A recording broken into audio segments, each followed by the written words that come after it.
মধ্যপ্রাচ্যের দেশ সৌদি আরব, আলো ঝলমলে শহর দুবাই, সেই সাথে কাতার, আরব আমিরাত, বাহরাইন, মালয়েশিয়া এবং সিঙ্গাপুর, এসব দেশে কয়েক লাখ প্রবাসী কর্মী। বিভিন্ন প্রতিষ্ঠানে ঘাম ঝরান তারা। প্রবাসে কাজ করে দেশে থাকা পরিবারের সদস্যদের মুখে হাসি ফোটাতেই তাদের ব্যস্ততা। আয় রোজগারের পেছনে আছে হাড় ভাঙা খাটুনির নির্মম গল্প। সেই আয় যখন তারা দেশে পাঠানোর উদ্যোগ নেন, তখনই তারা পড়েন হুন্ডি চক্রের খপ্পরে। কিভাবে এই চক্রের খপ্পরে পড়েন তারা? অধিকাংশ মানুষ আসলে অবৈধভাবে আসে, এই জন্য তারা দেশ থেকে সৌদি থেকে তারা দেশে টাকা পাঠাইতে পারে না ব্যাংকিং চ্যানেলে, যার জন্য তারা অবৈধ পন্থা অবলম্বন করে।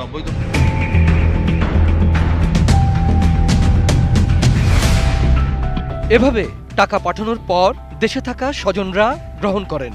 অথচ একটা সময় ছিল প্রবাস থেকে অর্থ আসতো ব্যাংক ড্রাফটের মাধ্যমে। বিশেষ করে গ্রাম অঞ্চলে পোস্ট অফিসে আসতো সে ড্রাফট, যা ব্যাংকে জমা দেওয়া হতো। এরপর 2-3 দিনের মধ্যে সে টাকা ক্যাশ হতো গ্রাহকের অ্যাকাউন্টে। সে স্মৃতি যেন কোথায় হারিয়ে গেল। আমি 1983 সালে কুয়েতে যাই। একমাত্র পোস্ট অফিসের মাধ্যমে আমি টাকা পাঠাইতাম দেশে, এবং এই টাকা পাঠানোর পর যখন পিয়ন যায় বাড়িতে এই টাকা পৌঁছাই দিত, তখন তাকে বকশিশ দেওয়া হতো। সময় বদলে গেছে অনেক। বিদেশে কর্মী হিসেবে যাওয়ার সারিও লম্বা হচ্ছে। এই যে কর্মী যাওয়া বাড়ছে, সে অনুপাতে কি ব্যাংকিং চ্যানেলে রেমিটেন্স বেড়েছে? অনুসন্ধান বলছে বিদেশে কর্মী যাওয়া বাড়লেও ব্যাংকিং চ্যানেলে রেমিটেন্স প্রবাহ সে হারে বাড়েনি। তবে বেড়েছে হুন্ডি চক্রের তৎপরতা। বিশেষ করে হুন্ডির কারবারিরা মোবাইল ব্যাংকিং এর মাধ্যমে লেনদেন করায় রেমিটেন্স ও রিজার্ভ শক্তিশালী করা থেকে বঞ্চিত হচ্ছে রাষ্ট্র। জানা যায় 2021-22 অর্থ বছরে ব্যাংকিং চ্যানেলে $2103 কোটি সমপরিমাণ অর্থ পাঠিয়েছেন প্রবাসী কর্মীরা, যা আগের অর্থ বছরের তুলনায় $375 কোটি বা 15.12% কম।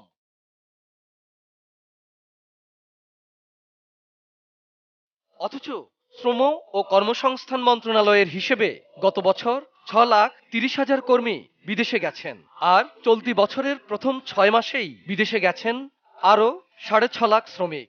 এরপরও রেমিটেন্স কমার বিষয়টি ভাবিয়ে তুলছে সবাইকে। মোবাইল ফাইন্যান্সিয়াল সার্ভিস কিছু অবৈধ এজেন্টদের তথ্যপত্র সংগ্রহ করি। তথ্যপত্র সংগ্রহ করতে গিয়ে এমন কিছু জিনিস আমরা পেয়েছি যা সত্যিকার অর্থে খুবই অ্যালার্মিং, এবং এটা জাতির জন্য, একটা দেশের জন্য অত্যন্ত ক্ষতিকর। যত সব অভিনব পন্থায় রেমিটেন্স আশায় বাধা দেওয়ার কাজ চলছে, শুধু মধ্যপ্রাচ্য নয়, যুক্তরাজ্য, যুক্তরাষ্ট্র, অস্ট্রেলিয়া সহ বিশ্বের বিভিন্ন দেশে প্রবাসীদের কাছ থেকে অবৈধভাবে অর্থ সংগ্রহ করা হচ্ছে। কিভাবে? অনুসন্ধানে বেরিয়ে এসেছে, প্রথমে বিদেশে থাকা কর্মীদের টার্গেট করে হুন্ডির এজেন্ট। তারা বাংলাদেশে থাকা হুন্ডির এজেন্টের কাছে তথ্য পাঠিয়ে দেয়। এক্ষেত্রে অ্যাপ বা সামাজিক যোগাযোগ মাধ্যম ব্যবহার করা হয়। তারা প্রবাসীদের সুবিধাভোগের মোবাইল ব্যাংকিং অ্যাকাউন্ট নম্বর ও টাকার পরিমাণ উল্লেখ করে SMS পাঠিয়ে দেয় বাংলাদেশে। এরপর এজেন্ট দ্রুততম সময়ে সুবিধাভোগীর নম্বরে পৌঁছে যায় টাকা। এর ফলে প্রবাসীদের অর্থ বৈদেশিক মুদ্রায় আর দেশে আসে না। কেন এমন পন্থা? অনুসন্ধান বলছে এই প্রক্রিয়ায় অর্থ লেনদেনের ক্ষেত্রে কোনো ধরনের সার্ভিস চার্জ নেয় না হুন্ডি কারবারিরা, যেখানে ব্যাংকিং চ্যানেলে অর্থ পাঠাতে গড়ে 4% মতো খরচ হয়। এছাড়া ব্যাংকিং চ্যানেলে বৈদেশিক মুদ্রার যে দাম পাওয়া যায়, হুন্ডিতে তার চেয়েও বেশি দাম দেয়া হয় প্রবাসীদের। ফলে হুন্ডিতে ঝুঁকছেন প্রবাসীরা। বিদেশে বাংলাদেশি অধ্যুষিত এলাকায় দেখা গেছে হুন্ডি কারবারিদের আউটলেট, সেখানে রীতিমতো ব্যানার টানানো থাকে। এমন ঘটনা অহরহ ঘটে, যা হলো প্রবাসীদের বাসা থেকেও বৈদেশিক মুদ্রা সংগ্রহ করে হুন্ডি চক্রের এজেন্ট। কখনো কখনো প্রবাসীর পক্ষে অগ্রিম অর্থও পাঠিয়ে দেয়া হয় দেশে। এরকম নানা সুবিধার প্রলোভন দেখিয়ে এ কাজটি চলছে বছরের পর বছর। প্রবাসীদের সঙ্গে কথা বলে জানা গেছে, অনেক সময় কাজের ব্যস্ততার কারণে তারা বৈধ প্রতিষ্ঠানে গিয়ে বৈদেশিক মুদ্রা দেশে পাঠাতে আলসেমি করেন। আবার কখনো সামান্য লাভের আশায় হুন্ডি চক্রের বেড়াজালে আটকা পড়েন তারা। এমনকি দেশে থাকা পরিবারের সদস্যদের বাড়তি অর্থের প্রয়োজন হলেও তাও হুন্ডির মাধ্যমে পাওয়া যাচ্ছে, যার ফলে এ প্রক্রিয়ায় জড়াচ্ছেন প্রবাসীরা।